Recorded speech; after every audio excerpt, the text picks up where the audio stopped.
Story 1 of 6 Creepy Stories by Edgar Allan Poe.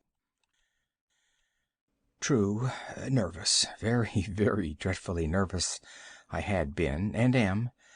But why will you say that I am mad? The disease had sharpened my senses, not destroyed, not dulled them.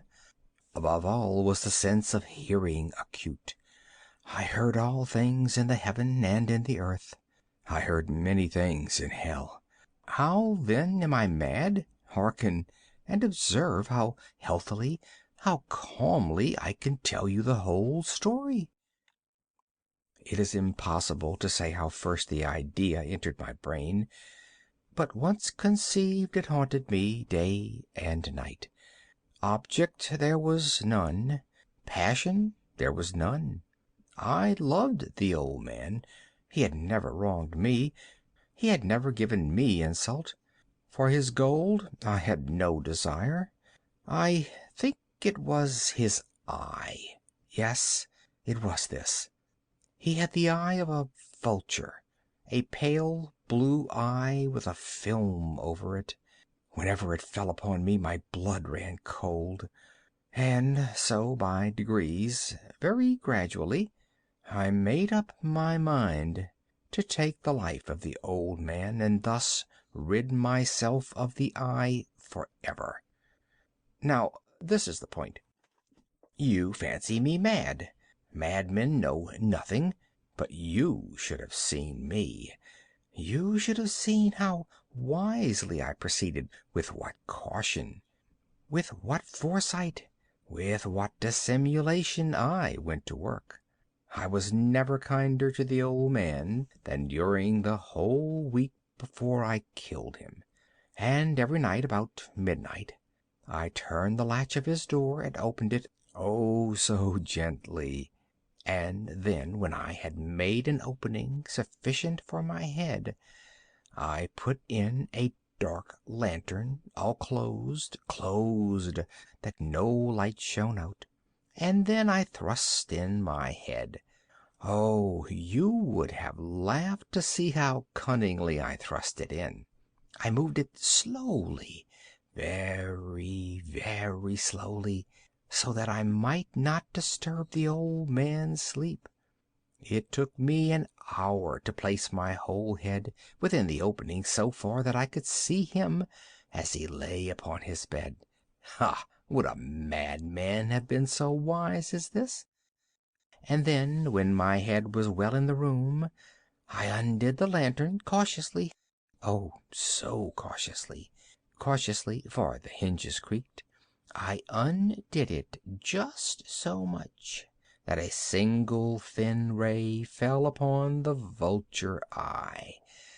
And I did this for 7 long nights, every night, just at midnight. But I found the eye always closed, and so it was impossible to do the work. For it was not the old man who vexed me, but his evil eye. And every morning, when the day broke, I went boldly into the chamber and spoke courageously to him, calling him by name in a hearty tone, and inquiring how he had passed the night. So you see he would have been a very profound old man indeed to suspect that every night, just at 12, I looked in upon him while he slept. Upon the 8th night I was more than usually cautious in opening the door. A watch's minute hand moves more quickly than did mine. Never before that night had I felt the extent of my own powers, of my sagacity. I could hardly contain my feelings of triumph. To think that there I was, opening the door little by little, and he not even to dream of my secret deeds or thoughts. I fairly chuckled at the idea, and perhaps he heard me, for he moved on the bed suddenly, as if startled. Now you may think that I drew back, but no. His room was as black as pitch with a thick darkness, for the shutters were close fastened through fear of robbers, and so I knew that he could not see the opening of the door. and I kept pushing it on steadily, steadily. I had my head in and was about to open the lantern when my thumb slipped upon the tin fastening, and the old man sprang up in bed, crying out, "Who's there?" I kept quite still and said nothing. For a whole hour I did not move a muscle, and in the meantime I did not hear him lie down. He was still sitting up in the bed, listening, just as I have done night after night, hearkening to the death watches in the wall. Presently I heard a slight groan, and I knew it was the groan of mortal terror. It was not the groan of pain or of grief. Oh, no. It was the low, stifled sound that arises from the bottom of the soul when overcharged with awe. I knew the sound well. Many a night, just at midnight, when all the world slept, it has welled up from my own bosom, deepening with its dreadful echo the terrors that distracted me. I say I knew it well. I knew what the old man felt, and pitied him, although I chuckled at heart. I knew that he had been lying awake ever since the first slight noise, when he had turned in the bed. His fears had been ever since growing upon him. He had been trying to fancy them causeless, but could not. He had been saying to himself, "It is nothing but the wind in the chimney. It is only a mouse crossing the floor," or "It is merely a cricket which has made a slight chirp." Yes, he had been trying to comfort himself with these suppositions, but he had found all in vain. All in vain, because death, in approaching him, had stalked with his black shadow before him and enveloped the victim. And it was the mournful influence of the unperceived shadow that caused him to feel, although he neither saw nor heard, to feel the presence of my head within the room. When I had waited a long time, very patiently, without hearing him lie down, I resolved to open a very, very little crevice in the lantern. So I opened it. You cannot imagine how stealthily, until at last a simple dim ray, like the thread of the spider, shot from out the crevice and fell full upon the vulture eye. It was open, wide, wide open, and I grew furious as I gazed upon it. I saw it with perfect distinctness, all a dull blue with a hideous veil over it that chilled the very marrow of my bones. But I could see nothing else of the old man's face or person, for I had directed the ray as if by instinct precisely upon the damned spot. And have I not told you that what you mistake for madness is but over acuteness of the sense? Now, I say, there came to my ears a low, dull, quick sound, such as a watch makes when enveloped in cotton. I knew that sound well, too. It was the beating of the old man's heart. It increased my fury, as the beating of a drum stimulates the soldier into courage. But even yet I refrained and kept still. I scarcely breathed. I held the lantern motionless.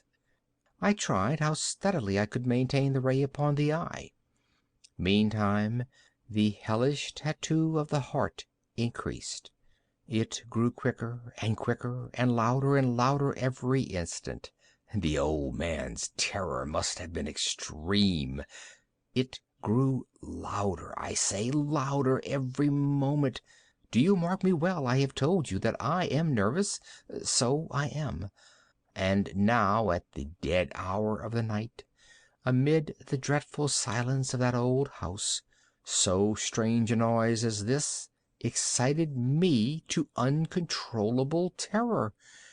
Yet for some minutes longer I refrained and stood still. But the beating grew louder, louder. I thought the heart must burst, and now a new anxiety seized me. The sound would be heard by a neighbor. The old man's hour had come. With a loud yell I threw open the lantern and leaped into the room. He shrieked once, only once. In an instant I dragged him to the floor and pulled the heavy bed over him. I then smiled gaily to find the deed so far done. But for many minutes the heart beat on with a muffled sound. This, however, did not vex me. It could not be heard through the wall. At length it ceased. The old man was dead. I removed the bed and examined the corpse. Yes, he was stone dead. I placed my hand upon the heart and held it there many minutes. There was no pulsation. He was stone dead. His eye would trouble me no more. If you still think me mad, you will think so no longer when I describe the wise precautions I took for the concealment of the body. The night waned, and I worked hastily, but in silence. First of all, I dismembered the corpse. I cut off the head and the arms and the legs. I then took up 3 planks from the flooring of the chamber, and deposited all between the scantlings. I then replaced the boards so cleverly, so cunningly, that no human eye, not even his, could have detected anything wrong. There was nothing to wash out, no stain of any kind, no blood spot whatever. I had been too wary for that. A tub had caught all. Ha ha! When I had made an end of these labors, it was 4 o'clock, still dark as midnight. As the bell sounded the hour, there came a knocking at the street door. I went down to open it with a light heart, for what had I now to fear? There entered 3 men, who introduced themselves with perfect suavity as officers of the police. A shriek had been heard by a neighbor during the night. Suspicion of foul play had been aroused. Information had been lodged at the police office, and they, the officers, had been deputed to search the premises. I smiled, for what had I to fear? I bade the gentlemen welcome. The shriek, I said, was my own in a dream. The old man I mentioned was absent in the country. I took my visitors all over the house. I bade them search well. I led them at length to his chamber. I showed them his treasures, secure, undisturbed. In the enthusiasm of my confidence, I brought chairs into the room, and desired them here to rest from their fatigues, while I myself, in the wild audacity of my perfect triumph, placed my own seat upon the very spot beneath which reposed the corpse of the victim. The officers were satisfied. My manner had convinced them. I was singularly at ease. They sat while I answered cheerily. They chatted of familiar things. But ere long I felt myself getting pale and wished them gone. My head ached, and I fancied a ringing in my ears. But still they sat and still chatted. The ringing became more distinct.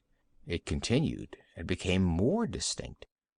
I talked more freely to get rid of the feeling, but it continued and gained definiteness, until at length I found that the noise was not within my ears. No doubt I now grew very pale, but I talked more fluently and with a heightened voice. Yet the sound increased, and what could I do? It was a low, dull, quick sound, much such a sound as a watch makes when enveloped in cotton. I gasped for breath, and yet the officers heard it not. I talked more quickly, more vehemently, but the noise steadily increased. I arose and argued about trifles in a high key and with violent gesticulations, but the noise steadily increased. Why would they not be gone? I paced the floor to and fro with heavy strides, as if excited to fury by the observations of the men, but the noise steadily increased. Oh, God! What could I do? I foamed, I raved, I swore. I swung the chair upon which I had been sitting, and grated it upon the boards, but the noise arose over all and continually increased. It grew louder, louder, louder, and still the men chatted pleasantly and smiled. Was it possible they heard not? Almighty God! No, no! They heard! They suspected! They knew! They were making a mockery of my horror. This I thought, and this I think. But anything was better than this agony. Anything was more tolerable than this derision. I could bear those hypocritical smiles no longer. I felt that I must scream or die, and now, again, hark! Louder, louder, louder, louder! Villains, I shrieked, dissemble no more. I admit the deed. Tear up the planks. Here, here. It is the beating of his hideous heart. End of The Telltale Heart.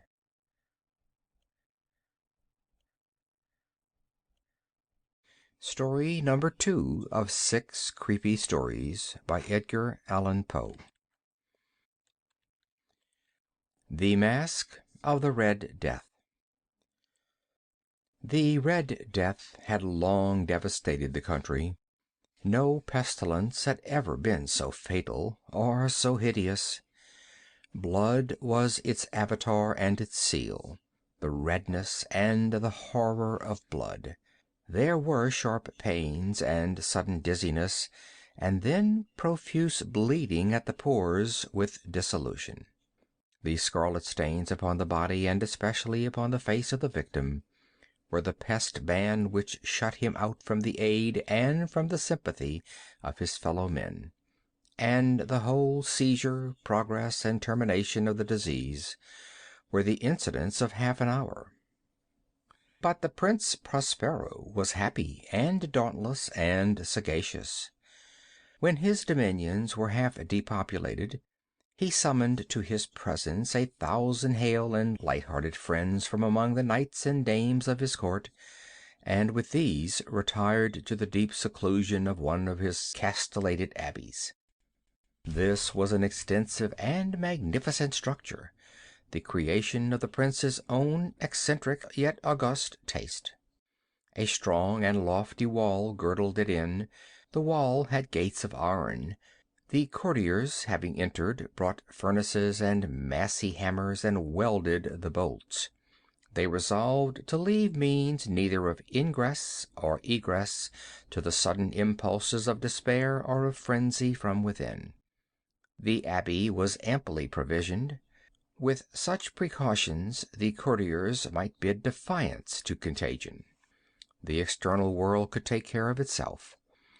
In the meantime, it was folly to grieve or to think. The prince had provided all the appliances of pleasure. There were buffoons, there were improvisatori, there were ballet dancers, there were musicians, there was beauty, there was wine. All these and security were within. Without was the Red Death. It was toward the close of the 5th or 6th month of his seclusion, and while the pestilence raged most furiously abroad, that the Prince Prospero entertained his 1,000 friends at a masked ball of the most unusual magnificence. It was a voluptuous scene, that masquerade. But first let me tell of the rooms in which it was held. There were 7, an imperial suite. In many palaces, however, such suites form a long and straight vista, while the folding doors slide back nearly to the walls on either hand, so that the view of the whole extent is scarcely impeded. Here the case was very different, as might have been expected from the Duke's love of the bazaar. The apartments were so irregularly disposed that the vision embraced but little more than one at a time. There was a sharp turn at every 20 or 30 yards, and at each turn a novel effect. To the right and left, in the middle of each wall, a tall and narrow Gothic window looked out upon a closed corridor which pursued the windings of the suite.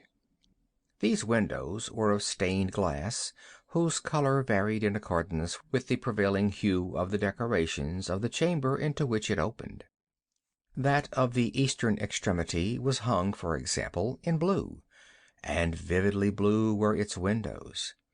The second chamber was purple in its ornaments and tapestries, and here the panes were purple. The third was green throughout, and so were the casements. The fourth was furnished and lighted with orange, the fifth with white, the sixth with violet. The seventh apartment was closely shrouded in black velvet tapestries that hung all over the ceiling and down the walls, falling in heavy folds upon a carpet of the same material and hue. But in this chamber only, the color of the windows failed to correspond with the decorations. The panes here were scarlet, a deep blood color. Now in no one of the 7 apartments was there any lamp or candelabrum, amid the profusion of golden ornaments that lay scattered to and fro or depended from the roof. There was no light of any kind emanating from lamp or candle within the suite of chambers, but in the corridors that followed the suite there stood, opposed to each window, a heavy tripod, bearing a brazier of fire that projected its rays through the tinted glass, and so glaringly illumined the room. And thus were produced a multitude of gaudy and fantastic appearances. But in the western or black chamber, the effect of the firelight that streamed upon the dark hangings through the blood-tinted panes was ghastly in the extreme, and produced so wild a look upon the countenances of those who entered, that there were few of the company bold enough to set foot within its precincts at all. It was in this apartment also that there stood against the western wall a gigantic clock of ebony.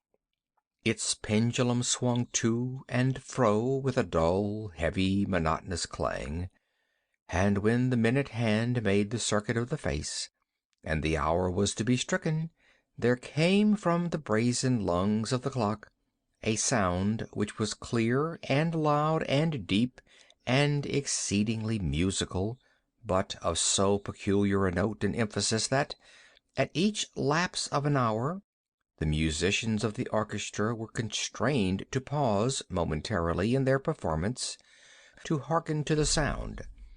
And thus the waltzers perforce ceased their evolutions, and there was a brief disconcert of the whole gay company.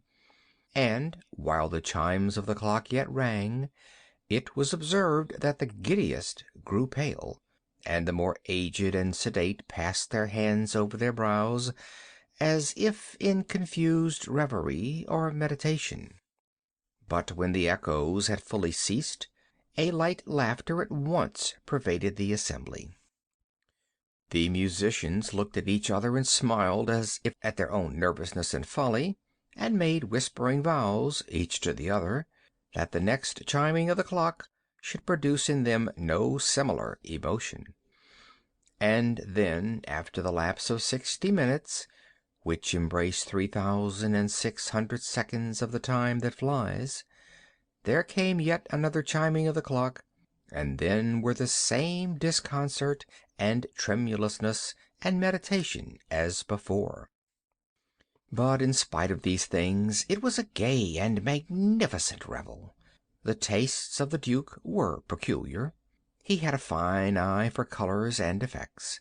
He disregarded the decora of mere fashion. His plans were bold and fiery, and his conceptions glowed with barbaric luster.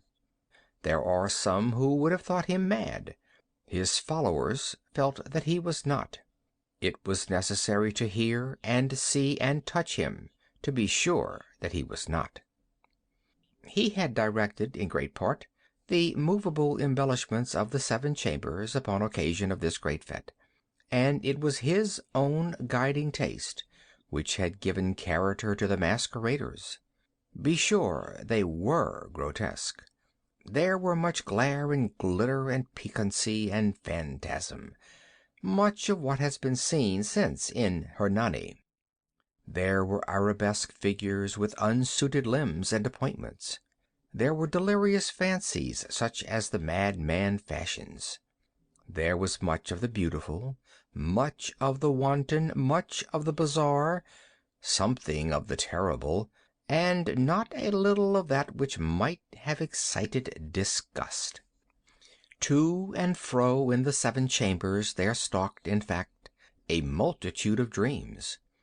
And these, the dreams, writhed in and about, taking hue from the rooms, and causing the wild music of the orchestra to seem as the echo of their steps. And anon there came the ebony clock which stands in the hall of the velvet. And then for a moment all is still, and all is silent, save the voice of the clock. The dreams are stiff frozen as they stand, but the echoes of the chime die away, they have endured but an instant, and a light, half-subdued laughter floats after them as they depart. And now again the music swells, and the dreams live and writhe to and fro more merrily than ever, taking hue from the many-tinted windows through which stream the rays from the tripods.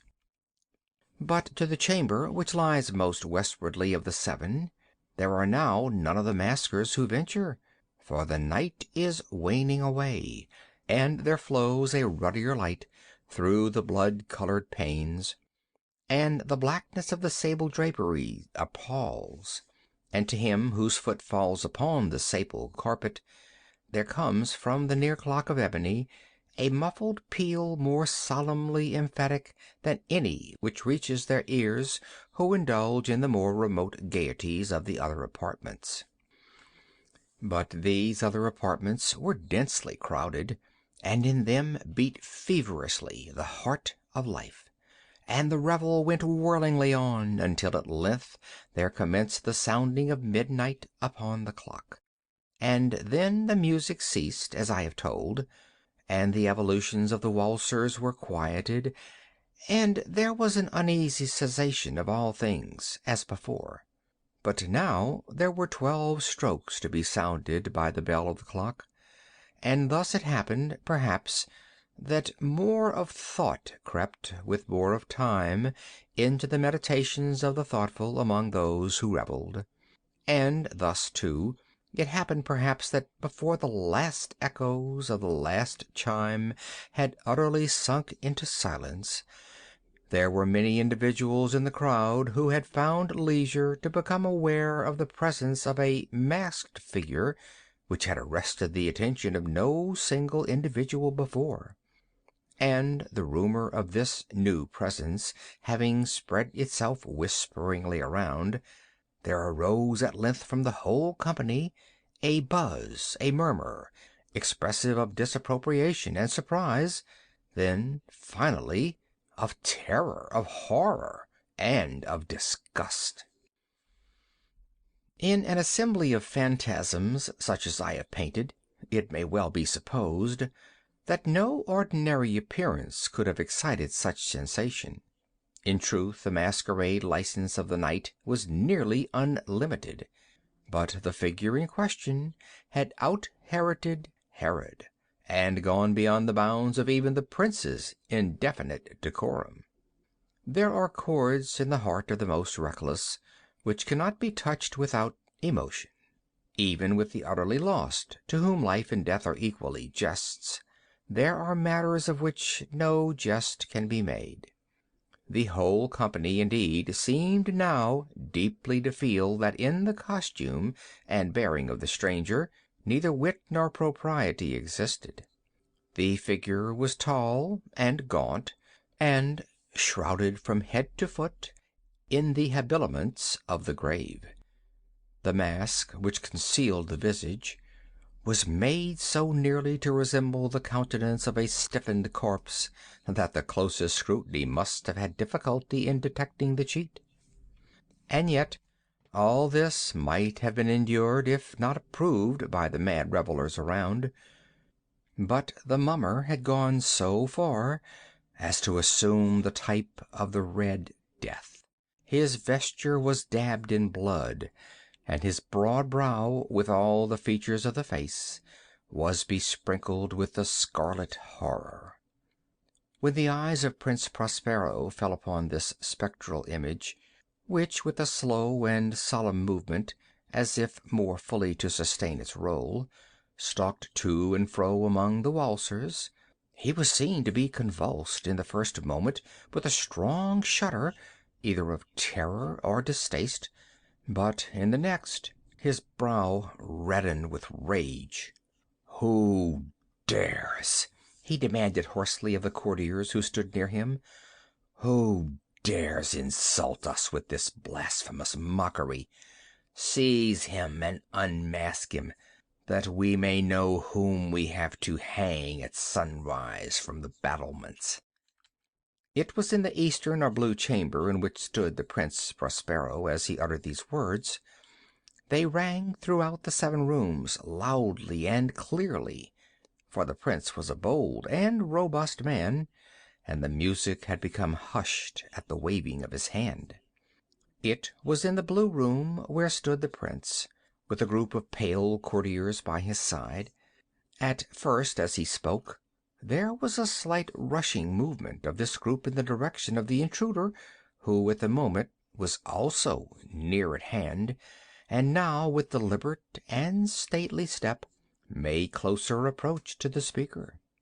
But from a certain nameless awe with which the mad assumptions of the mummer had inspired the whole party, there were found none who put forth hand to seize him, so that, unimpeded, he passed within a yard of the prince's person, and while the vast assembly, as if with one impulse, shrank from the center of the rooms to the walls, he made his way uninterrupted, but with the same solemn and measured step which had distinguished him from the first, through the blue chamber to the purple, through the purple to the green, through the green to the orange, through this again to the white, and even thence to the violet, ere a decided movement had been made to arrest him. It was then, however, that the Prince Prospero, maddened with rage and the shame of his own momentary cowardice, rushed hurriedly through the 6 chambers, while none followed him on account of a deadly terror that had seized upon them all.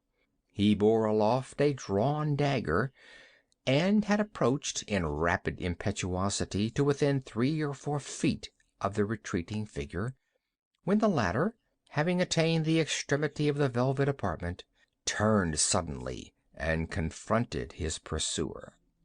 There was a sharp cry, and the dagger dropped gleaming upon the sable carpet, upon which instantly afterwards fell prostrate in death the Prince Prospero. Then, summoning the wild courage of despair, a throng of the revelers at once threw themselves into the black apartment, and seizing the mummer, whose tall figure stood erect and motionless within the shadow of the ebony clock, gasped in unutterable horror at finding the grave cerements and corpse-like mask which they handled with so violent a rudeness untenanted by any tangible form. And now was acknowledged the presence of the Red Death. He had come like a thief in the night, and one by one dropped the revelers in the blood-bedewed halls of their revel, and died each in the despairing posture of his fall. And the life of the ebony clock went out with that of the last of the gay, and the flames of the tripods expired, and darkness and decay and the Red Death held illimitable dominion over all. End of The Mask of the Red Death.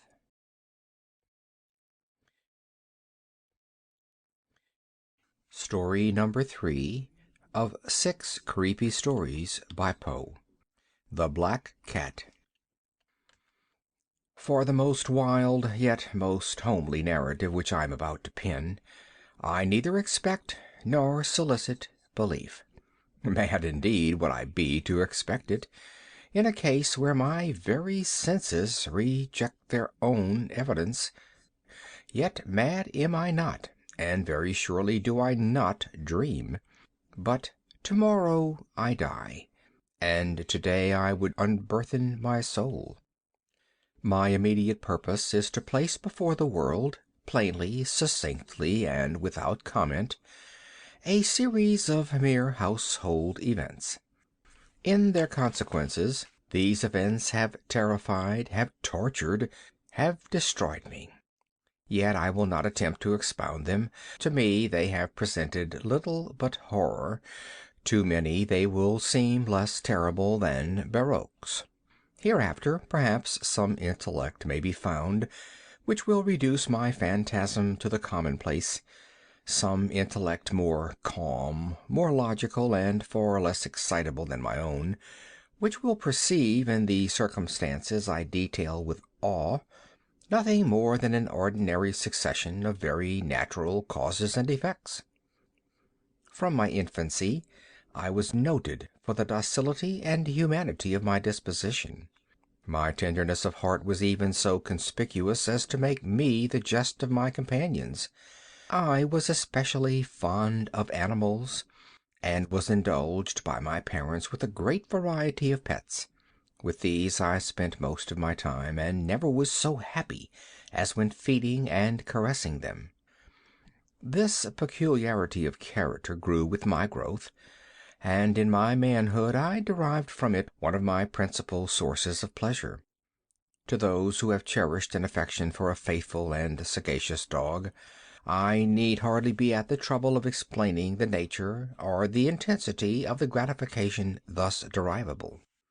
There is something in the unselfish and self-sacrificing love of a brute which goes directly to the heart of him who has had frequent occasion to test the paltry friendship and gossamer fidelity of mere man.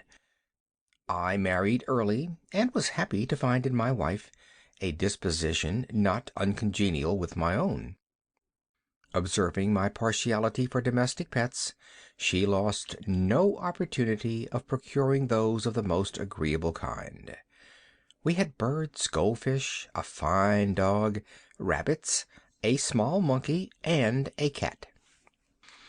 This latter was a remarkably large and beautiful animal, entirely black, and sagacious to an astonishing degree.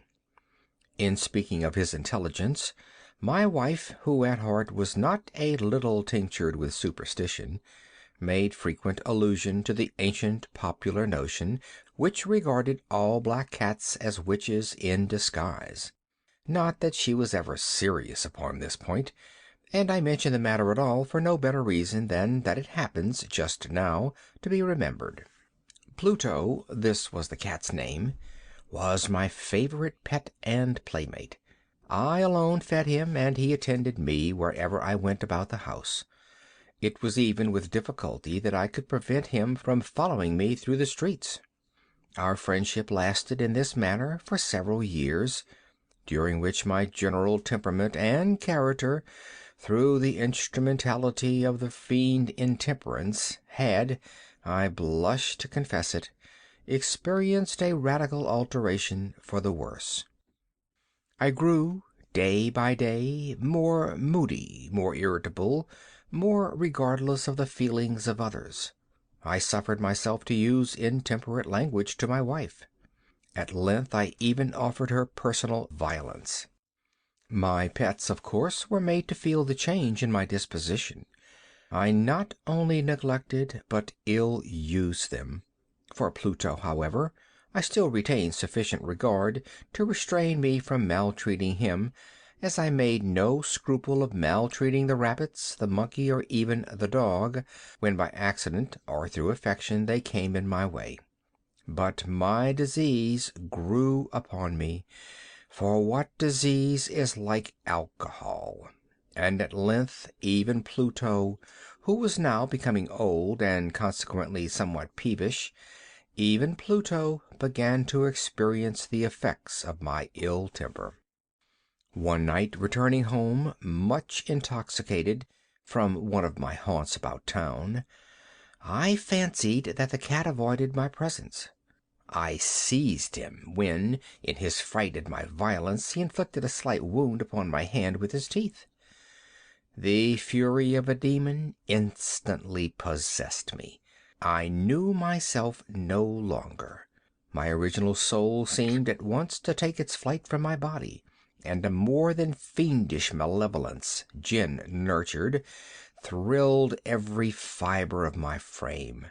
I took from my waistcoat pocket a penknife, opened it, grasped the poor beast by the throat, and deliberately cut one of its eyes from the socket. I blush, I burn, I shudder while I pen the damnable atrocity. When reason returned with the morning, when I had slept off the fumes of the night's debauch, I experienced a sentiment half of horror, half of remorse, for the crime of which I had been guilty, but it was at best a feeble and equivocal feeling, and the soul remained untouched. I again plunged into excess, and soon drowned in wine all memory of the deed. In the meantime the cat slowly recovered. The socket of the lost eye presented, it is true, a frightful appearance, but he no longer appeared to suffer any pain. He went about the house as usual, but, as might be expected, fled in extreme terror at my approach. I had so much of my old heart left as to be at first grieved by this evident dislike on the part of a creature which had once so loved me. But this feeling soon gave place to irritation, and then came, as if to my final and irrevocable overthrow, the spirit of perverseness. Of this spirit philosophy takes no account. Yet I am not more sure that my soul lives than I am that perverseness is one of the primitive impulses of the human heart, one of the indivisible primary faculties, or sentiments, which give direction to the character of man. Who has not 100 times found himself committing a vile or a silly action for no other reason than because he knows he should not? Have we not a perpetual inclination, in the teeth of our best judgment, to violate that which is law, merely because we understand it to be such? This spirit of perverseness, I say, came to my final overthrow.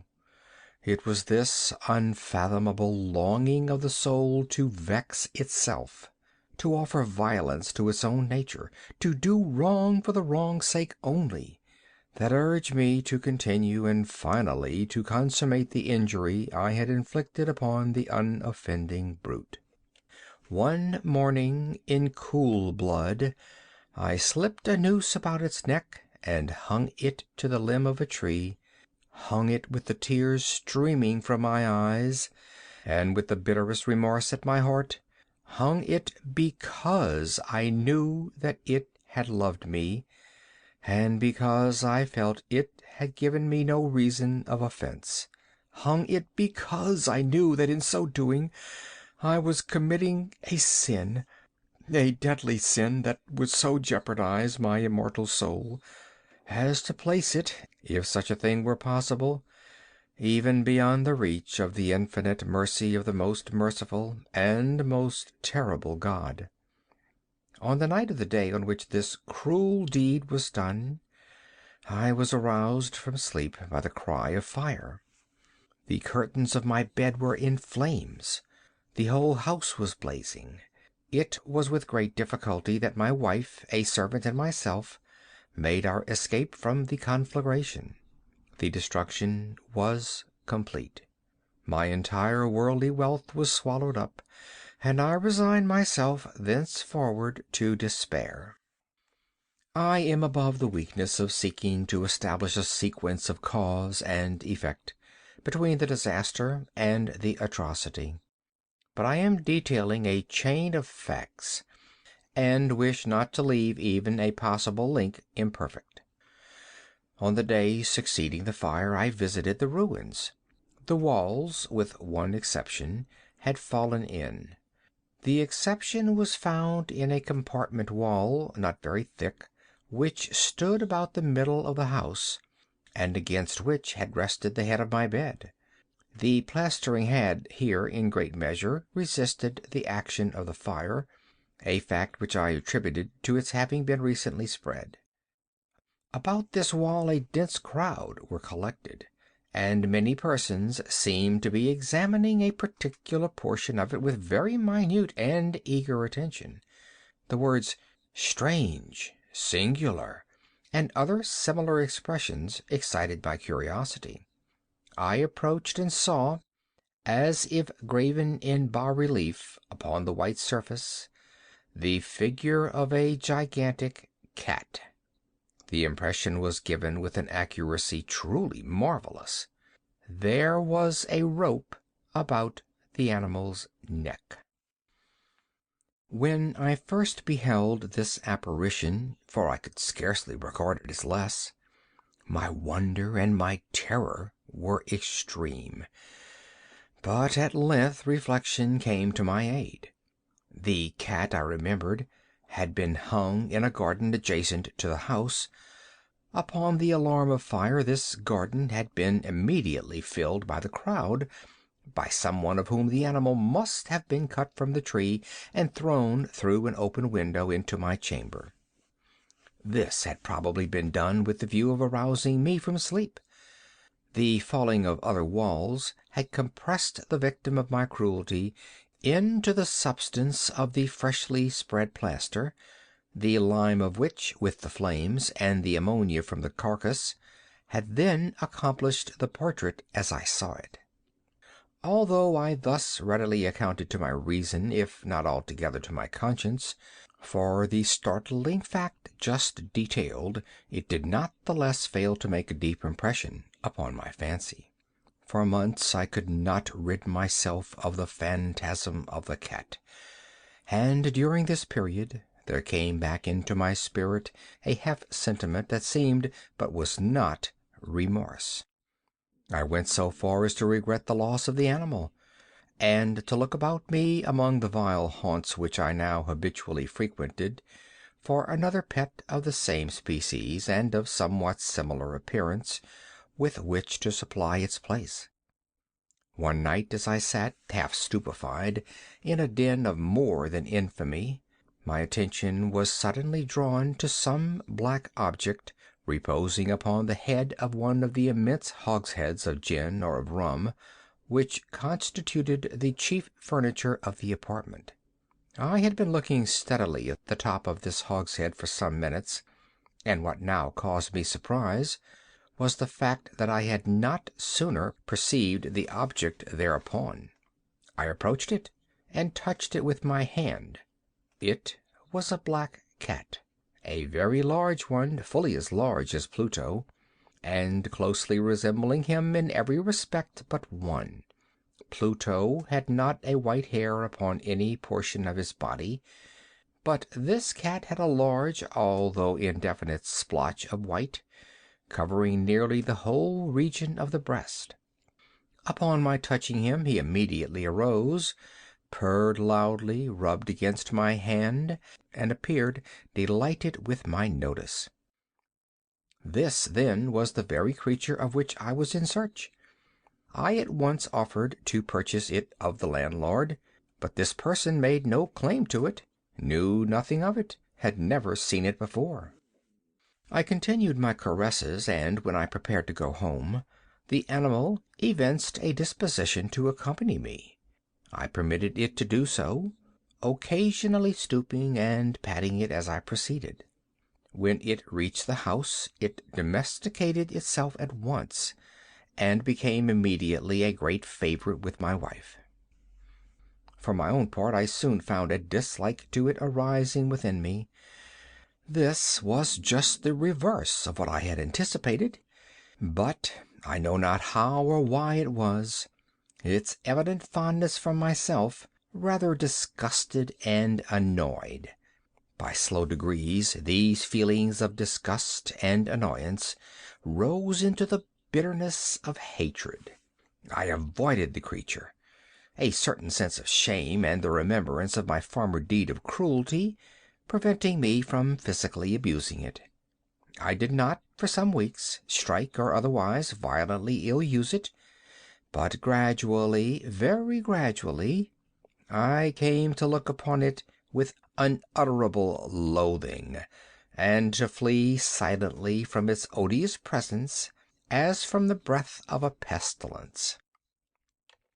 What added, no doubt, to my hatred of the beast was the discovery, on the morning after I brought it home, that, like Pluto, it also had been deprived of one of its eyes. This circumstance, however, only endeared it to my wife, who, as I have already said, possessed, in a high degree, that humanity of feeling which had once been my distinguishing trait and the source of many of my simplest and purest pleasures. With my aversion to this cat, however, its partiality for myself seemed to increase. It followed my footsteps with a pertinacity which it would be difficult to make the reader comprehend. Whenever I sat, it would crouch beneath my chair or spring upon my knees, covering me with its loathsome caresses. If I arose to walk, it would get between my feet and thus nearly throw me down, or, fastening its long and sharp claws in my dress, clamber in this manner to my breast. At such times, although I longed to destroy it with a blow, I was yet withheld from doing so, partly by a memory of my former crime, but chiefly, let me confess it at once, by absolute dread of the beast. This dread was not exactly a dread of physical evil, and yet I should be at a loss how otherwise to define it. I am almost ashamed to own, yes, even in this felon's cell, I am almost ashamed to own that the terror and horror with which the animal inspired me had been heightened by one of the merest chimeras it would be possible to conceive. My wife had called my attention more than once to the character of the mark of white hair of which I have spoken, and which constituted the sole visible difference between the strange beast and the one I had destroyed. The reader will remember that this mark, although large, had been originally very indefinite, but by slow degrees nearly imperceptible, and which for a long time my reason struggled to reject as fanciful, it had at length assumed a rigorous distinctness of outline. It was now the representation of an object that I shudder to name, and for this, above all, I loathed and dreaded, and would have rid myself of the monster had I dared. It was now, I say, the image of a hideous, of a ghastly thing, of the gallows. Oh, mournful and terrible engine of horror and of crime, of agony and of death! And now was I indeed wretched beyond the wretchedness of mere humanity, and a brute beast whose fellow I had contemptuously destroyed, a brute beast to work out for me, a man fashioned in the image of the high God, so much of insufferable woe. Alas! Neither by day or by night knew I the blessing of rest any more.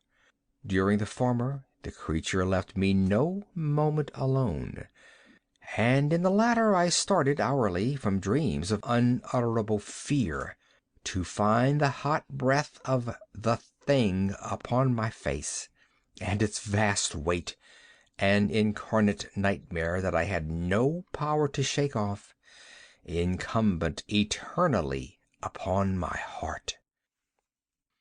Beneath the pressure of torments such as these, the feeble remnant of the good within me succumbed. Evil thoughts became my sole intimate, the darkest and most evil of thoughts. The moodiness of my usual temper increased to hatred of all things and of all mankind, while from the sudden, frequent, and ungovernable outbursts of a fury to which I now blindly abandoned myself, my uncomplaining wife, alas, was the most usual and the most patient of sufferers. One day she accompanied me upon some household errand into the cellar of the old building which our poverty compelled us to inhabit. The cat followed me down the steep stairs, and, nearly throwing me headlong, exasperated me to madness. Uplifting an axe, and forgetting in my wrath the childish dread which had hitherto stayed my hand, I aimed a blow at the animal, which of course would have proved instantly fatal had it descended as I wished. But this blow was arrested by the hand of my wife. Goaded by the interference into a rage more than demoniacal, I withdrew my arm from her grasp and buried the axe in her brain. She fell dead upon the spot without a groan. This hideous murder accomplished, I set myself forthwith, and with entire deliberation, to the task of concealing the body. I knew that I could not remove it from the house, either by day or by night, without the risk of being observed by the neighbors. Many projects entered my mind. At one period I thought of cutting the corpse into minute fragments and destroying them by fire. At another, I resolved to dig a grave for it in the floor of the cellar. Again I deliberated about casting it in the well in the yard, about packing it in a box as if merchandise, with the usual arrangements, and so getting a porter to take it from the house. Finally, I hit upon what I considered a far better expedient than either of these. I determined to wall it up in the cellar, as the monks of the Middle Ages are recorded to have walled up their victims. For a purpose such as this the cellar was well adapted. Its walls were loosely constructed, and had lately been plastered throughout with a rough plaster, which the dampness of the atmosphere had prevented from hardening. Moreover, in one of the walls was a projection caused by a false chimney or fireplace that had been filled up and made to resemble the rest of the cellar. I made no doubt that I could readily displace the bricks at this point, insert the corpse, and wall the whole up as before, so that no eye could detect anything suspicious. And in this calculation I was not deceived. By means of a crowbar I easily dislodged the bricks, and having carefully deposited the body against the inner wall, I propped it in that position while with little trouble I relaid the whole structure as it originally stood. Having procured mortar, sand, and hair with every possible precaution, I prepared a plaster which could not be distinguished from the old, and with this I very carefully went over the new brickwork. When I had finished, I felt satisfied that all was right. The wall did not present the slightest appearance of having been disturbed. The rubbish on the floor was picked up with the minutest care.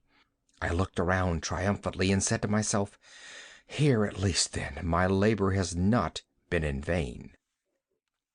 My next step was to look for the beast which had been the cause of so much wretchedness, for I had at length firmly resolved to put it to death.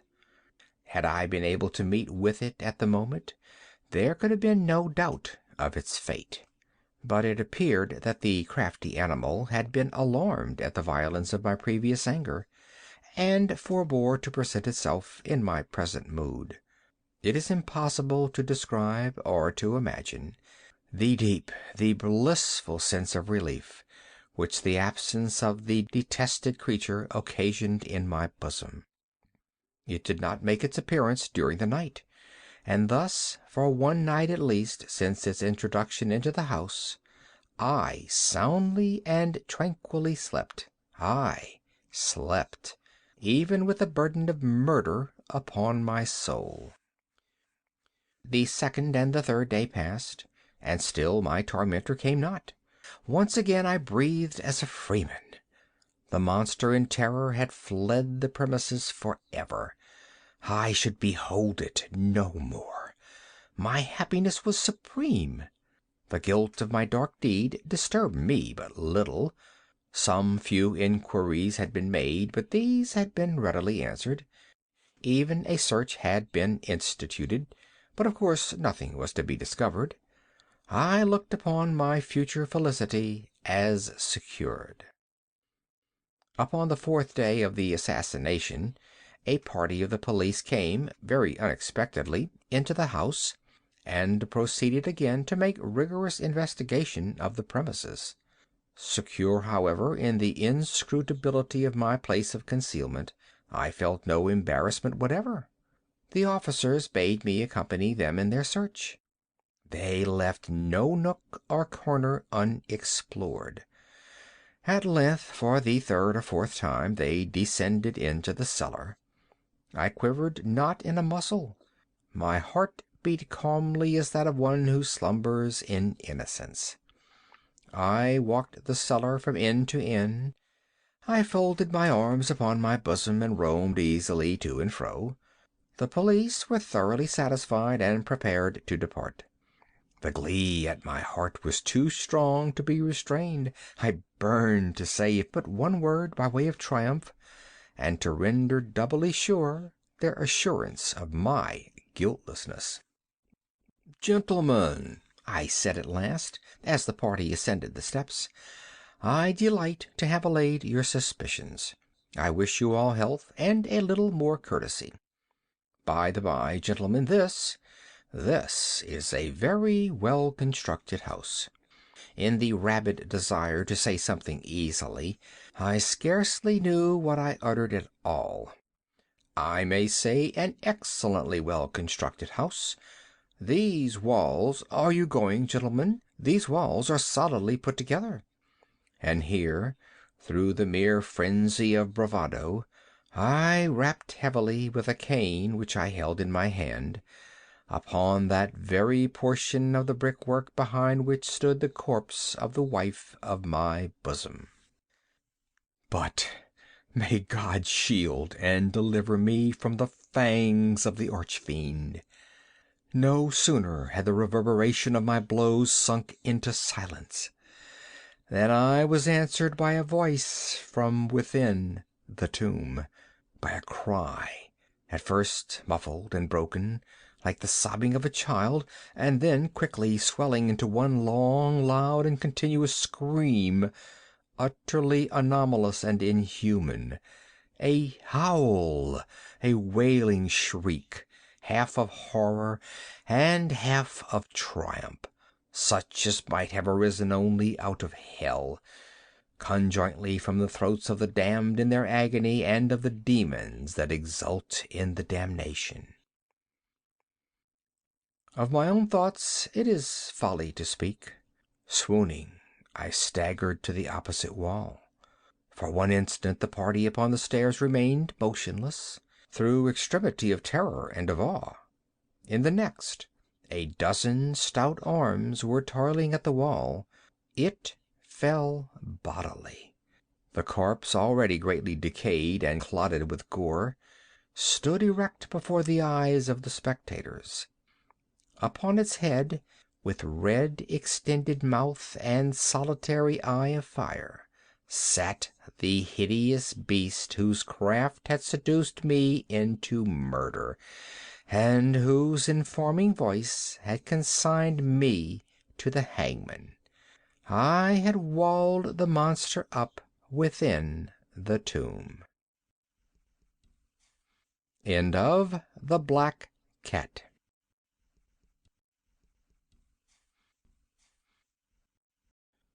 Story number 4 of 6 Creepy Stories by Edgar Allan Poe. The Raven. Once, upon a midnight dreary, while I pondered weak and weary over many a quaint and curious volume of forgotten lore, while I nodded, nearly napping, suddenly there came a tapping, as of someone gently rapping at my chamber door. "'Tis some visitor," I muttered, "tapping at my chamber door. Only this, and nothing more." Ah, distinctly I remember it was in the bleak December, and each separate dying ember wrought its ghost upon the floor. Eagerly I wished the morrow, vainly I had sought to borrow from my books surcease of sorrow, sorrow for the lost Lenore, for the rare and radiant maiden whom the angels name Lenore, nameless here for evermore. And the silken, sad, uncertain rustling of each purple curtain thrilled me, filled me with fantastic terrors never felt before, so that now, to still the beating of my heart, I stood repeating, "'Tis some visitor entreating entrance at my chamber door, some late visitor entreating entrance at my chamber door. This it is, and nothing more." Presently my soul grew stronger, hesitating then no longer. "Sir," said I, "or madam, truly your forgiveness I implore, but the fact is I was napping, and so gently you came rapping, and so faintly you came tapping at my chamber door, that I scarce was sure I heard you. Here I opened wide the door. Darkness there, and nothing more." Deep into that darkness peering, long I stood there wondering, fearing, doubting, dreaming dreams no mortal ever dared to dream before. But the silence was unbroken, and the stillness gave no token, and the only word there spoken was the whispered word, "Lenore?" This I whispered, and an echo murmured back the word, "Lenore." Merely this, and nothing more. Back into the chamber turning, all my soul within me burning, soon again I heard a tapping somewhat louder than before. "Surely," said I, "surely that is something at my window lattice. Let me see then what thereat is, and this mystery explore. Let my heart be still a moment, and this mystery explore. 'Tis the wind, and nothing more." Open here I flung the shutter, when, with many a flirt and flutter, in there stepped a stately raven of the saintly days of yore. Not the least obeisance made he, not a minute stopped or stayed he, but with mien of lord or lady, perched above my chamber door, perched upon a bust of Pallas just above my chamber door, perched and sat, and nothing more. Then this ebony bird beguiling my sad fancy into smiling, by the grave and stern decorum of the countenance it wore, "Though thy crest be shorn and shaven, thou," I said, "art sure no craven, ghastly grim and ancient raven, wandering from the nightly shore. Tell me what thy lordly name is on the night's Plutonian shore." Quoth the raven, "Nevermore."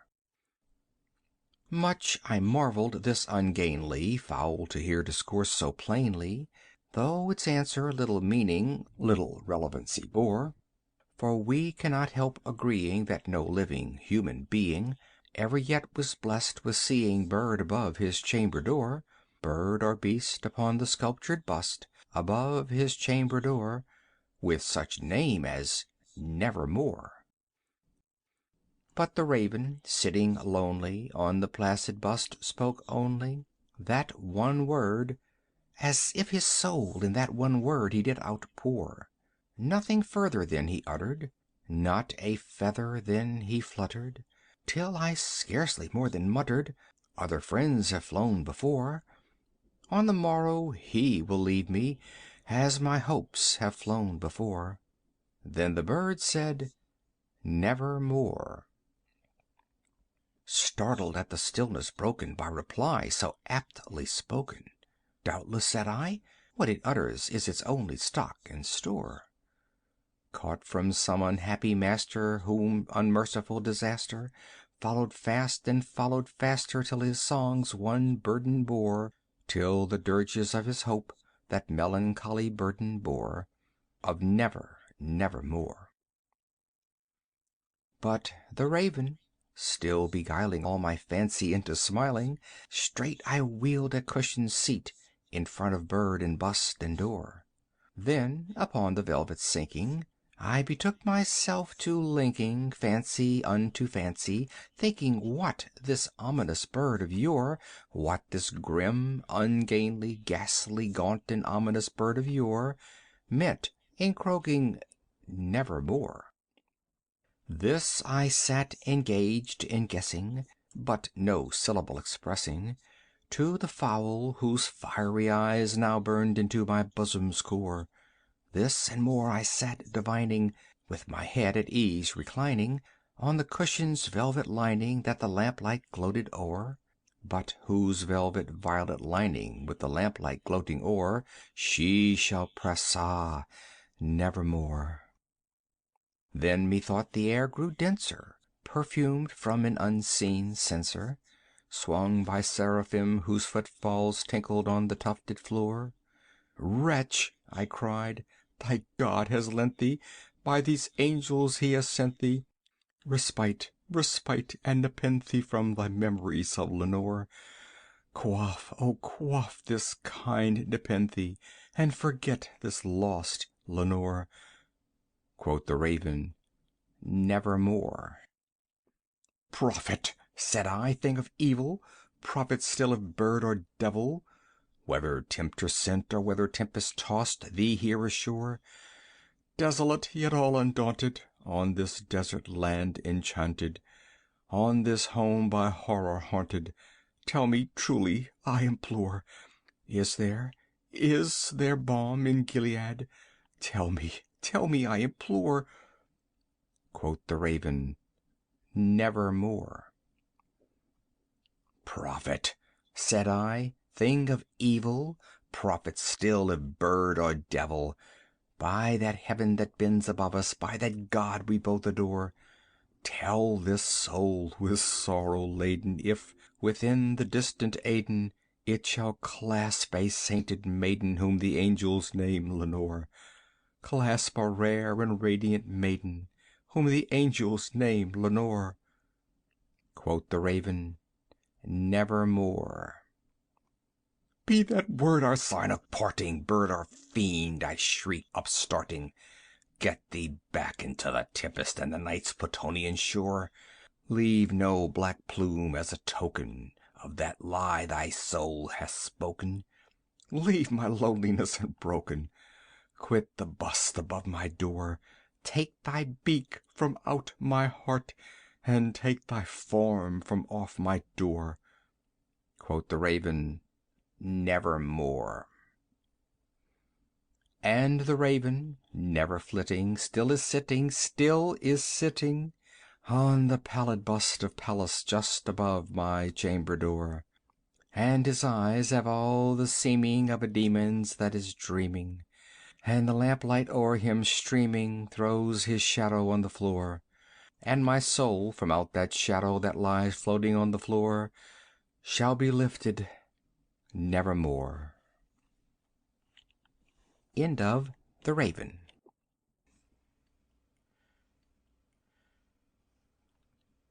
Story number 5 of 6 Creepy Stories by Edgar Allan Poe. The Cask of Amantillaro. The 1,000 injuries of Fortunato I had borne as best I could, but when he ventured upon insult, I vowed revenge.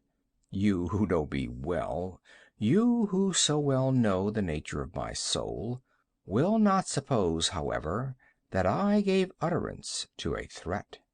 At length I would be avenged. This was a point definitely settled, but the very definiteness with which it was resolved precluded the idea of risk. I must not only punish, but punish with impunity. A wrong is unredressed when retribution overtakes its redresser. It is equally unredressed when the avenger fails to make himself felt as such to him who has done the wrong.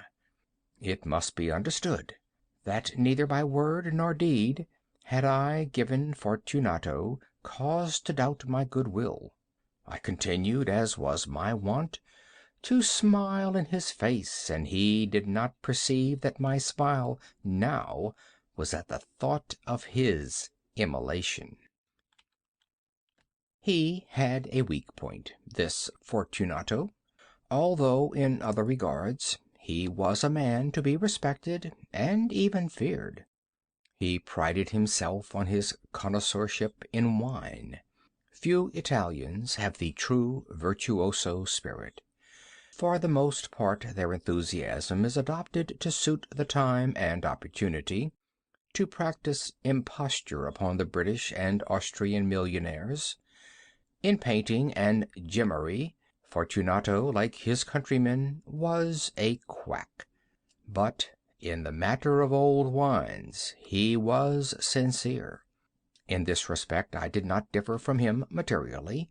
I was skillful in the Italian vintages myself, and bought largely whenever I could. It was about dusk one evening during the supreme madness of the carnival season that I encountered my friend. He accosted me with excessive warmth, for he had been drinking much. The man wore motley. He had on a tight-fitting party-striped dress, and his head was surmounted by the conical cap and bells. I was so pleased to see him that I thought I should never have done wringing his hand. I said to him, "My dear Fortunato, you are luckily met. How remarkably well you are looking to-day! But I have received a pipe of what passes for Amontillado, and I have my doubts." "How?" said he. "Amontillado? A pipe? Impossible! And in the middle of the carnival!" "I have my doubts," I replied, "and I was silly enough to pay the full Amontillado price without consulting you in the matter. You were not to be found, and I was fearful of losing a bargain." "Amontillado!" "I have my doubts." "Amontillado!" "And I must satisfy them." "Amontillado!" "As you are engaged, I'm on my way to Luchesi. If anyone has a critical turn, it is he. He will tell me—" "Luchesi cannot tell Amontillado from sherry." "And yet some fools will have it that his taste is a match for your own." "Come, let us go." "Whither?" "To your vaults." "My friend, no. I will not impose upon your good nature. I perceive you have an engagement. Luchesi—" "I have no engagement. Come." "My friend, no. It is not the engagement, but the severe cold with which I perceive you are afflicted. The vaults are insufferably damp. They are encrusted with nitre." "Let us go, nevertheless. The cold is merely nothing. Amontillado! You have been imposed upon. As for Luchesi, he cannot distinguish sherry from Amontillado." Thus speaking, Fortunato possessed himself of my arm, putting on a mask of black silk, and drawing a roquelaure closely about my person, I suffered him to hurry me to my palazzo. There were no attendants at home. They had absconded to make merry in honor of the time. I had told them that I should not return until the morning, and had given them explicit orders not to stir from the house. These orders were sufficient, I well knew, to ensure their immediate disappearance, one and all, as soon as my back was turned. I took from their sconces 2 flambeaux, and giving one to Fortunato, bowed him through several suites of rooms to the archway that led into the vaults. I passed down a long and winding staircase, requesting him to be cautious as he followed. We came at length to the foot of the descent, and stood together on the damp ground to the catacombs of the Montresors. The gait of my friend was unsteady, and the bells upon his cap jingled as he strode. "The pipe," said he. "It is farther on," said I, "but observe the white webwork which gleams from these cavern walls." He turned towards me and looked into my eyes with two filmy orbs that distilled the rheum of intoxication. "Nitre?" he asked at length. "Nitre," I replied. "How long have you had that cough?"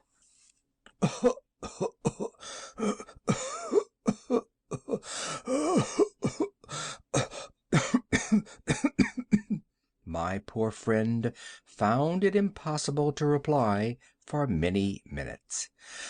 "It is nothing," he said at last. "Come," I said with decision, "we will go back. Your health is precious. You are rich, respected, admired, beloved. You are happy as once I was. You are a man to be missed. For me it is no matter. We will go back. You will be ill, and I cannot be responsible. Besides, there is Luchesi." "Enough," he said. "The cough is a mere nothing. It will not kill me. I shall not die of a cough." "True, true," I replied, "and indeed I had no intention of alarming you unnecessarily, but you should use all proper caution. A draught of this Medoc will defend us from the damps." Here I knocked off the neck of a bottle which I drew from a long row of its fellows that lay upon the mould. "Drink," I said, presenting him the wine. He raised it to his lips with a leer. He paused and nodded to me familiarly while his bells jingled. "I drink," he said, "to the buried that repose around us." "And I to your long life." He again took my arm, and we proceeded. "These vaults," he said, "are extensive." "The Montresors," I replied, "were a great and numerous family." "I forget your arms." "A huge human foot d'or in a field azure. The foot crushes a serpent rampant, whose fangs are embedded in the heel." "And the motto?" "Nemo me impune lacessit." "Good," he said. The wine sparkled in his eyes and the bells jingled. My own fancy grew warm with the Medoc. We had passed through walls of piled bones, with casks and puncheons intermingling, into the innermost recesses of the catacombs. I paused again, and this time I made bold to seize Fortunato by an arm above the elbow. "The nitre," I said. "See, it increases. It hangs like moss upon the vaults. We are below the river's bed. The drops of moisture trickle among the bones. Come, we will go back ere it is too late. Your cough—" "It is nothing," he said. "Let us go on. But first another draught of the Medoc." I broke and reached him a flagon of de Grave. He emptied it at a breath. His eyes flashed with a fierce light. He laughed and threw the bottle upwards with a gesticulation I did not understand. I looked at him in surprise. He repeated the movement, a grotesque one. "You do not comprehend?" he said. "Not I," I replied. "Then you are not of the Brotherhood." "How?" "You are not of the Masons?" "Yes, yes," I said. "Yes, yes." "You? Impossible! A Mason?" "A Mason," I replied. "A sign," he said. "It is this," I answered, producing a trowel from beneath the folds of my roquelaire. "You jest!" he exclaimed, recoiling a few paces. "But let us proceed to the Amontillado." "Be it so," I said, replacing the tool beneath the cloak, and again offering him my arm. He leaned upon it heavily. We continued our route in search of the Amontillado. We passed through a range of low arches, descended, passed on, and descending again, arrived at a deep crypt, in which the foulness of the air caused our flambeau rather to glow than flame. At the most remote end of the crypt there appeared another less spacious. Its walls had been lined with human remains piled to the vault overhead, in the fashion of the great catacombs of Paris.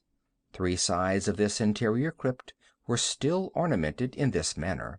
From the 4th the bones had been thrown down and lay promiscuously upon the earth, forming at one point a mound of some size. Within the wall thus exposed by the displacing of the bones, we perceived a still interior recess in depth about 4 feet, in width 3, in height 6 or 7. It seemed to have been constructed for no especial use in itself, but formed merely the interval between 2 of the colossal supports of the roof of the catacombs, and was backed by one of their circumscribing walls of solid granite. It was in vain that Fortunato, uplifting his dull torch, endeavored to pry into the depths of the recess. Its termination the feeble light did not enable us to see. "Proceed," I said. "Herein is the Amontillado.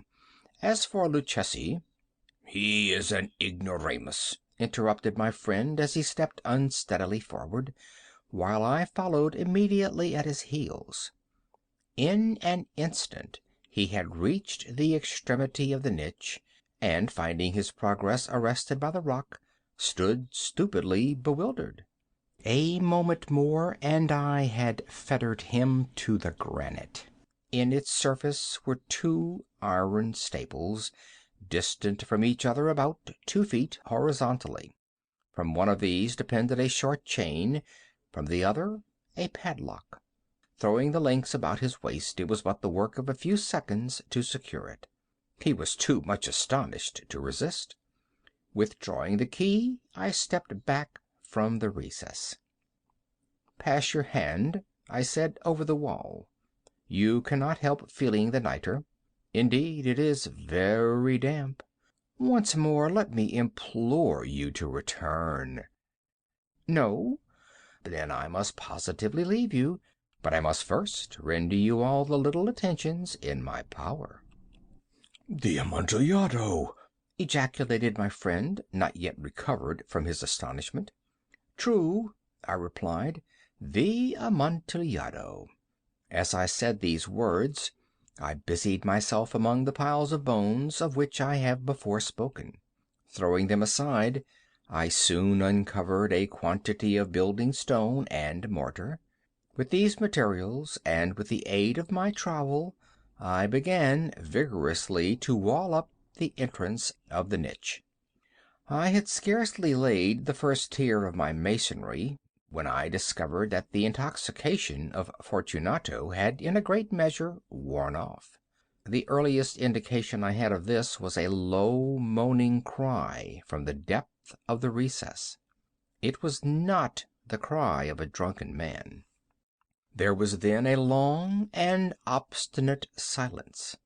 I laid the second tier, and the third, and the fourth, and then I heard the furious vibrations of the chain. The noise lasted for several minutes, during which, that I might hearken to it with the more satisfaction, I ceased my labors and sat down upon the bones.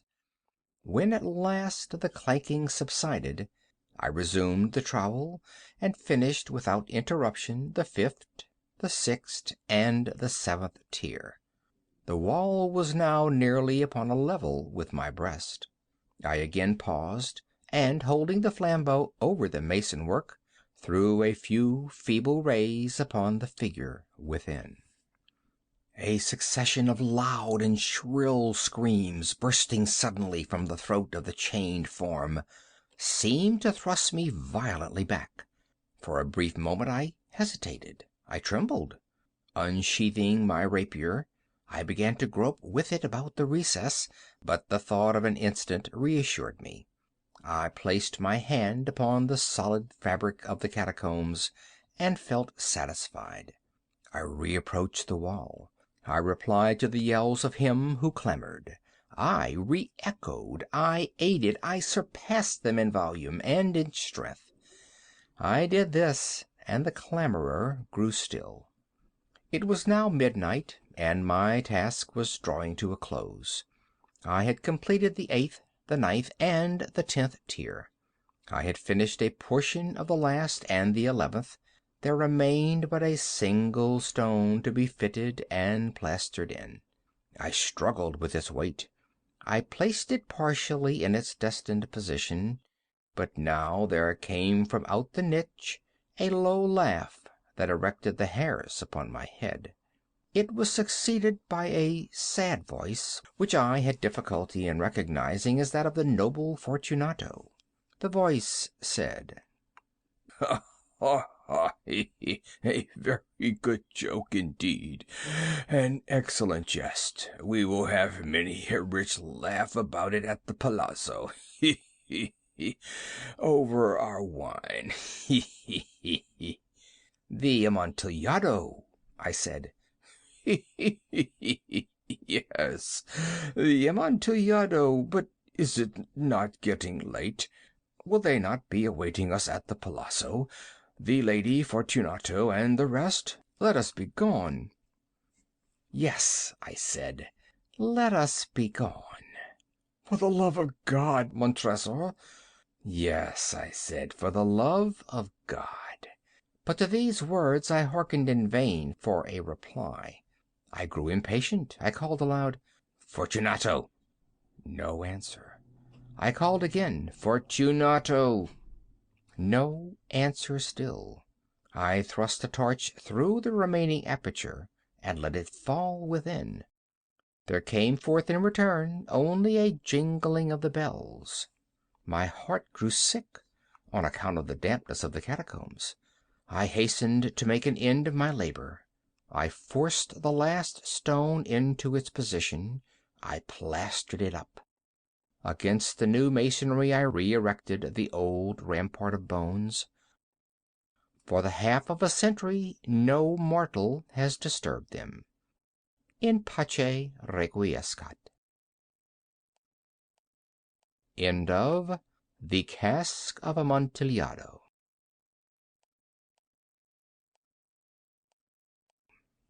Story number 6 of 6 creepy stories by Edgar Allan Poe. Berenice. Dicebant mihi sodales, si sepulchrum amicae visitarem, coras meas aliquantulum fore levatas. Ibn Zayat. Misery is manifold. The wretchedness of earth is multiform. Overreaching the wide horizon as the rainbow, its hues are as various as the hues of that arch, as distinct too, yet as intimately blended. Overreaching the wide horizon as the rainbow, how is it that from beauty I have derived a type of unloveliness, from the covenant of peace a simile of sorrow? But as, in ethics, evil is a consequence of good, so in fact out of joy is sorrow born. Either the memory of past bliss is the anguish of today, or the agonies which are have their origin in the ecstasies which might have been. My baptismal name is Egaeus. That of my family I will not mention. Yet there are no towers in the land more time-honored than my gloomy, gray, hereditary halls. Our line has been called a race of visionaries, and in many striking particulars, in the character of the family mansion, in the frescoes of the chief saloon, in the tapestries of the dormitories, in the chiseling of some buttresses in the armory, but more especially in the gallery of antique paintings, in the fashion of the library chamber, and lastly, in the very peculiar nature of the library's contents, there is more than sufficient evidence to warrant the belief. The recollections of my earliest years are connected with that chamber, and with its volumes, of which latter I will say no more. Here died my mother. Herein was I born. But it is mere idleness to say that I had not lived before, that the soul has no previous existence. You deny it? Let us not argue the matter. Convinced myself, I seek not to convince. There is, however, a remembrance of aerial forms, of spiritual and meaning eyes, of sounds, musical yet sad, a remembrance which will not be excluded, a memory like a shadow, vague, variable, indefinite, unsteady, and, like a shadow too, in the impossibility of my getting rid of it while the sunlight of my reason shall exist.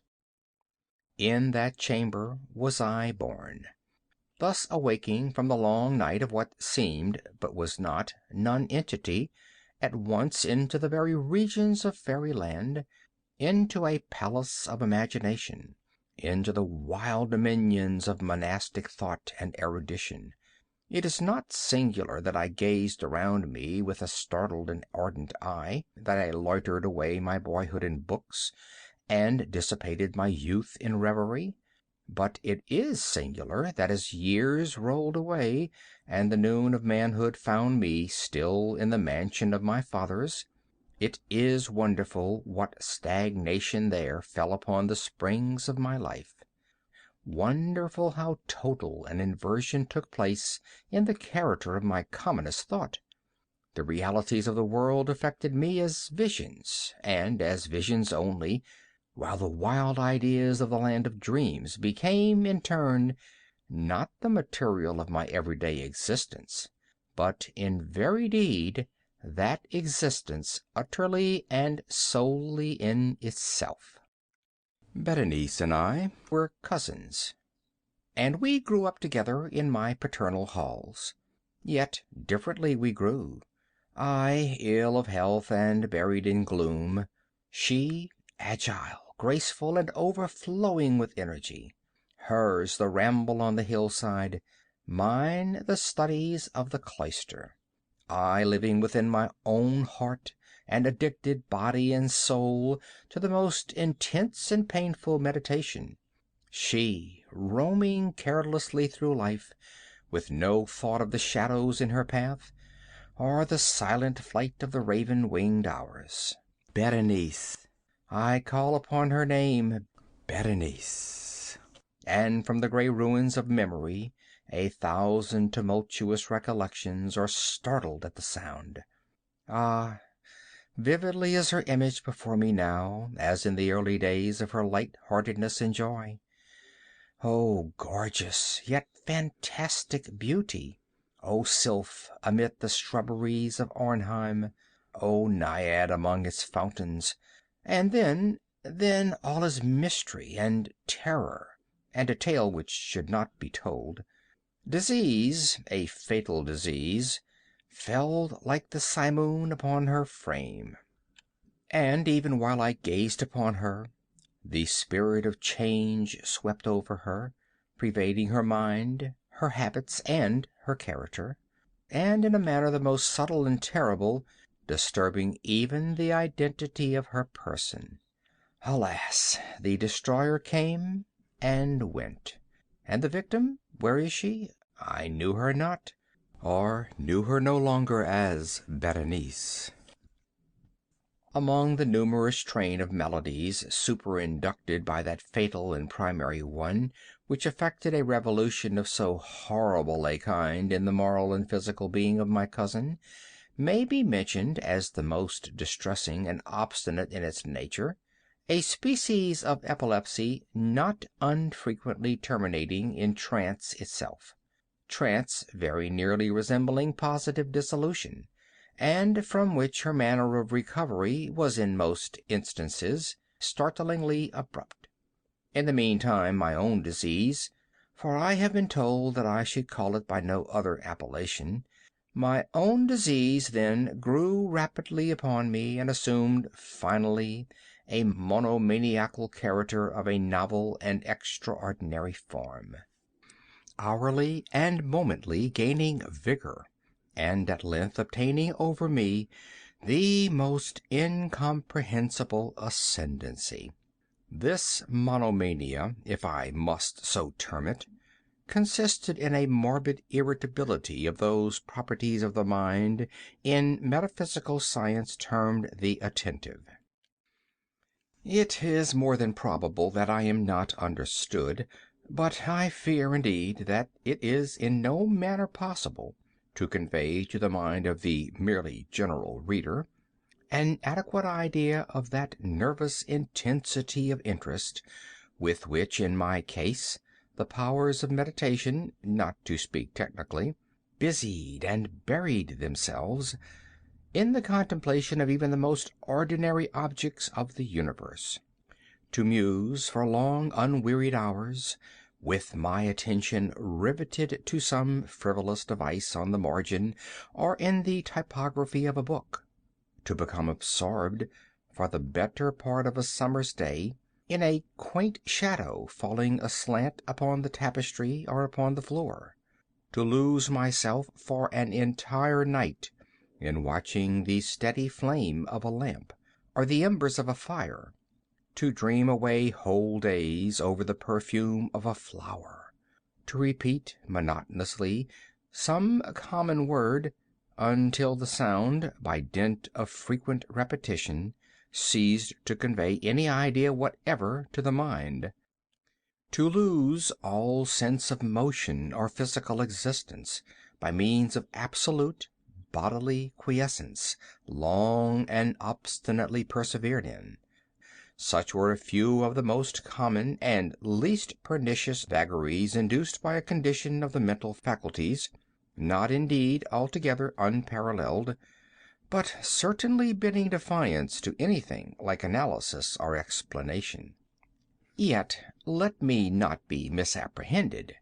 The undue, earnest, and morbid attention thus excited by objects in their own nature frivolous, must not be confounded in character with that ruminating propensity common to all mankind, and more especially indulged in by persons of ardent imagination. It was not even, as might be at first supposed, an extreme condition or exaggeration of such propensity, but primarily and essentially distinct and different. In the one instance, the dreamer or enthusiast, being interested by an object usually not frivolous, imperceptibly loses sight of this object in a wilderness of deductions and suggestions issuing therefrom, until at the conclusion of a daydream, often replete with luxury, he finds the incitamentum or first cause of his musings entirely vanished and forgotten. In my case, the primary object was invariably frivolous, although assuming, through the medium of my distempered vision, a refracted and unreal importance. Few deductions, if any, were made, and those few pertinaciously returning in upon the original object as a centre. The meditations were never pleasurable, and at the termination of the reverie the first cause, so far from being out of sight, had attained that supernaturally exaggerated interest which was the prevailing feature of the disease. In a word, the powers of mind more particularly exercised were with me, as I have said before, the attentive, and are, with the daydreamer, the speculative. My books at this epoch, if they did not actually serve to irritate the disorder, partook, it will be perceived, largely in their imaginative and inconsequential nature of the characteristic qualities of the disorder itself. I well remember, among others, the treatise of the noble Italian, Silius Secundus Curio, De Amplitudine Beati Regni Dei, St. Austin's great work, The City of God, and Tertullian's De Carne Christi, in which the paradoxical sentence, Mortus est Dei filius, credibile est quia ineptum est, et sepultus resurrexit. Ceratum est quia impossibile est. Occupied my undivided time for many weeks of laborious and fruitless investigation. Thus it will appear that, shaken from its balance only by trivial things, my reason bore resemblance to that ocean crag spoken of by Ptolemy Hephaestion, which steadily resisted the attacks of human violence, and the fiercer fury of the waters and the winds trembled only to the touch of the flower called asphodel. And although to a careless thinker it might appear a matter beyond doubt that the alteration produced by her unhappy malady in the mortal condition of Berenice would afford me many objects for the exercise of that intense and abnormal meditation whose nature I have been at some trouble in explaining, yet such was not in any degree the case. In the lucid intervals of my infirmity, her calamity indeed gave me pain, and taking deeply to heart that total wreck of her fair and gentle life, I did not fail to ponder, frequently and bitterly, upon the wonder-working means by which so strange a revolution had been so suddenly brought to pass. But these reflections partook not of the idiosyncrasy of my disease, and were such as would have occurred, under similar circumstances, to the ordinary mass of mankind. True to its own character, my disorder revelled in the less important but more startling changes wrought in the physical frame of Berenice, in the singular and most appalling distortion of her personal identity.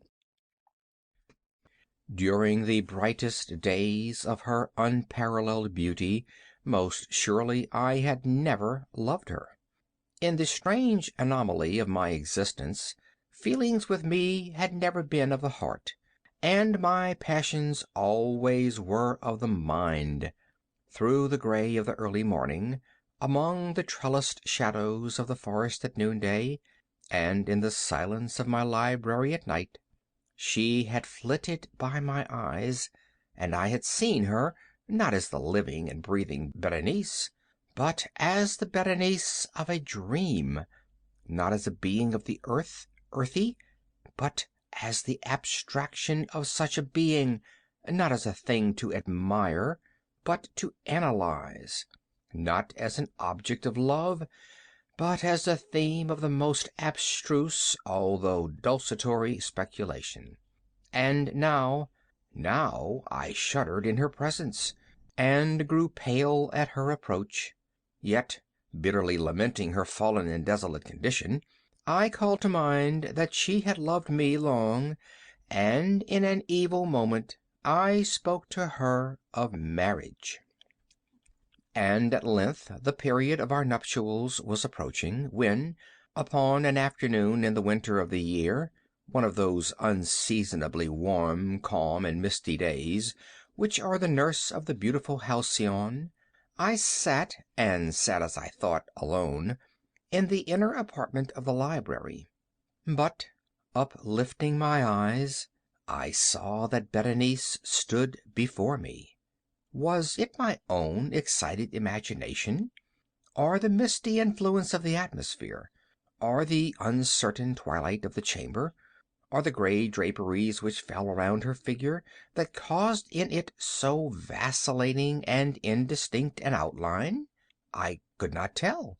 She spoke no word, and I, not for worlds would I have uttered a syllable.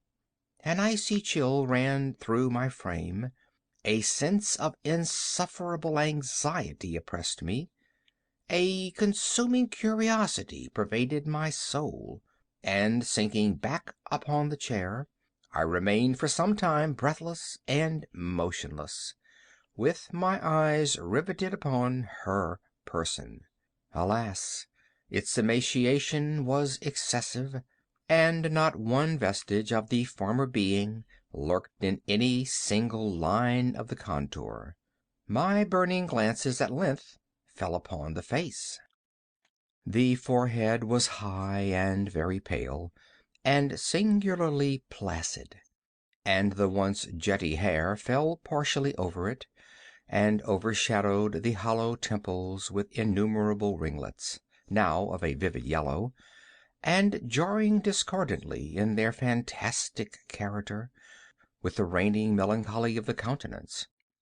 The eyes were lifeless and lustreless, and seemingly pupilless, and I shrank involuntarily from their glassy stare to the contemplation of the thin and shrunken lips. They parted, and in a smile of peculiar meaning, the teeth of the changed Berenice disclosed themselves slowly to my view. Would to God that I had never beheld them, or that, having done so, I had died. The shutting of a door disturbed me, and looking up, I found that my cousin had departed from the chamber. But from the disordered chamber of my brain had not, alas, departed, and would not be driven away, the white and ghastly spectrum of the teeth.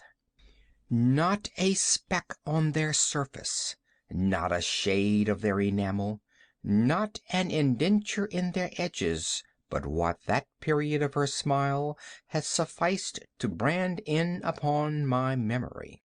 I saw them now even more unequivocally than I beheld them then. The teeth! The teeth!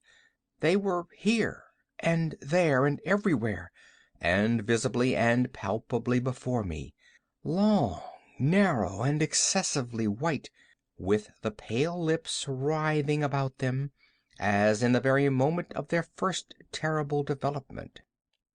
Then came the full fury of my monomania, and I struggled in vain against its strange and irresistible influence. In the multiplied objects of the external world I had no thoughts but for the teeth. For these I longed with a frenzied desire. All other matters and all different interests became absorbed in their single contemplation. They alone were present to the mental eye, and they, in their sole individuality, became the essence of my mental life. I held them in every light, I turned them in every attitude, I surveyed their characteristics, I dwelt upon their peculiarities, I pondered upon their conformation, I mused upon the alteration in their nature, I shuddered as I assigned to them in imagination a sensitive and sentient power, and even when unassisted by the lips, a capability of moral expression. Of Mademoiselle Salle it has been well said, qui tout c'est pas tant des sentiments, and of Berenice I more seriously believed, qui tout c'est donc étant des idées, des idées.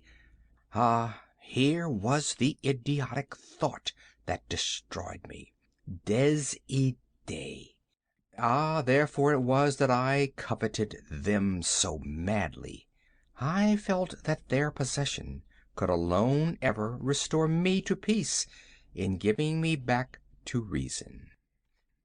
And the evening closed in upon me thus, and then the darkness came, and tarried, and went, and the day again dawned, and the mists of a second night were now gathering around, and still I sat motionless in that solitary room, and still I sat buried in meditation, and still the phantasma of the teeth maintained its terrible ascendancy, as with the most vivid, hideous distinctness it floated about amid the changing lights and shadows of the chamber.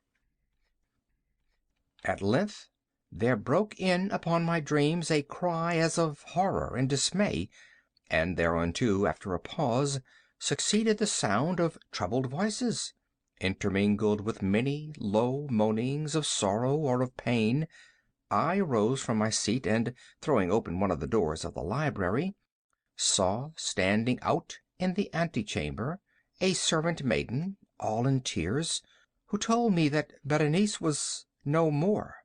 She had been seized with epilepsy in the early morning, and now, at the closing in of the night, the grave was ready for its tenant, and all the preparations for the burial were completed.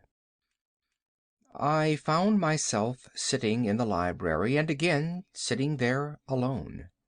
It seemed that I had newly awakened from a confused and exciting dream. I knew that it was now midnight, and I was well aware that, since the setting of the sun, Berenice had been interred. But of that dreary period which intervened I had no positive, at least no definite comprehension. Yet its memory was replete with horror. Horror more horrible from being vague, and terror more terrible from ambiguity. It was a fearful page in the record of my existence, written all over with dim and hideous and unintelligible recollections. I strived to decipher them, but in vain, while ever and anon, like the spirit of a departed sound, the shrill and piercing shriek of a female voice seemed to be ringing in my ears. I had done a deed. What was it? I asked myself the question aloud, and the whispering echoes of the chamber answered me. What was it? On the table beside me burned a lamp, and near it lay a little box. It was of no remarkable character, and I had seen it frequently before, for it was the property of the family physician. But how it came there upon my table, and why did I shudder in regarding it? These things were in no manner to be accounted for, and my eyes at length dropped to the open pages of a book, and to a sentence underscored therein. The words were the singular but simple ones of the poet Ibn Zayat. Dicebant mihi sodales, si sepulcrum amicae visitarem, curas meas aliquantulum fore levatas. Why, then, as I perused them, did the hairs of my head erect themselves on end, and the blood of my body become congealed within my veins? There came a light tap at the library door, and, pale as the tenant of a tomb, a menial entered upon tiptoe. His looks were wild with terror, and he spoke to me in a voice tremulous, husky, and very low. What said he? Some broken sentences I heard. He told of a wild cry disturbing the silence of the night, of the gathering together of the household, of a search in the direction of the sound, and then his tones grew thrillingly distinct as he whispered me of a violated grave, of a disfigured body enshrouded, yet still breathing, still palpitating, still alive. He pointed to garments. They were muddy and clotted with gore. I spoke not, and he took me gently by the hand. It was indented with the impress of human nails. He directed my attention to some object against the wall. I looked at it for some minutes. It was a spade. With a shriek, I bounded to the table and grasped the box that lay upon it, but I could not force it open, and in my tremor it slipped from my hands and fell heavily and burst into pieces, and from it, with a rattling sound, there rolled out some instruments of dental surgery, intermingled with 32 small, white, and ivory-looking substances that were scattered to and fro about the floor. End of Berenice. End of 6 Creepy Stories by Edgar Allan Poe. These stories recorded by Phil Chenevert in Baton Rouge, Louisiana, in January of 2013.